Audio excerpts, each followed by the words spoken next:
Hello सेवारो सेवायो के भन्छ फ्याफुल्ला खै कता कता के भन्छ हैन र हामी चाहिँ अहिले हैन डीजे वर्कसपमा चाहिँ स्कर्पियो पनि हामी हेर्न सक्छौं है त्यही भनेर हामीसँग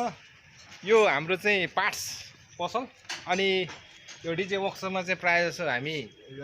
बोलेरो अनि टाटा सुमो अनि त्यसपछि अहिले हामी चाहिँ स्कर्पियो पनि सामान राखेका छौं त्यही भएर साथीभाइहरुलाई चाहिँ म के जानकारी दिन्छु भन्दाखेरि हामी बोलेरो र टाटा सुमो मात्र हैन के हामी के रे स्कर्पियो पनि बनाउन सक्छौं भन्ने कुरा चाहिँ जानकारी दिन्छौं है तपाईहरुलाई आउनु होला मोबिल डाउन गर्नदेखि लिएर हरेक कुराहरु प्रब्लम छ भने पनि आउनुस् र अहिले हामीसँग गाडी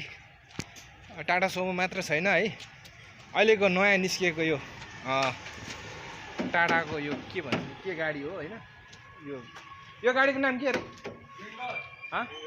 विङ्गर गाडी पनि हामी हेर्छौं र अहिले हामी चाहिँ विङ्गर गाडीको चाहिँ हैन र यो हाम्रो स्कर्पियोको चाहिँ वाटर पम्प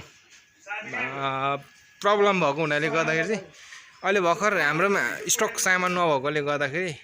अन्तबाट चाहिँ हामीले यो वाटर पम्प ल्याएर चाहिँ हाम्रो भाइहरुले फिट गर्दै गरेको अवस्था हो यो यहाँ चाहिँ हामीले टाटा सुमोको के प्रब्लम हो रे भाइ यसको चाहिँ यसको नोजल सर्भिसिङ अनि वा टर्बो चेक गर्नुपर्छ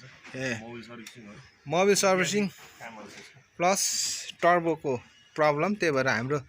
म्यान हेड मिस्त्री भाइले चाहिँ टर्बो खोल्दै हुनुहुन्छ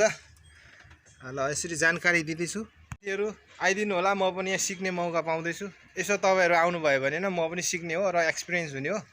त्यही भएर आउनुस् सकेको हामी गर्नेछौं हैन तपाईहरुलाई भनौं न एउटा सेटिस्फाई दिने हाम्रो चाहना हो र हामीले चाहिँ त्यही नै गर्दैछौं आइदिनु होला साथीभाइहरु यो डीजे वर्कसपमा भन्दै आजको यो सानो मेरो भ्लग चाहिँ यी बिट हान्दैछु ल बाइ बाइ फेरि नेक्स्ट म भ्लग लिएर आउनेछु है त।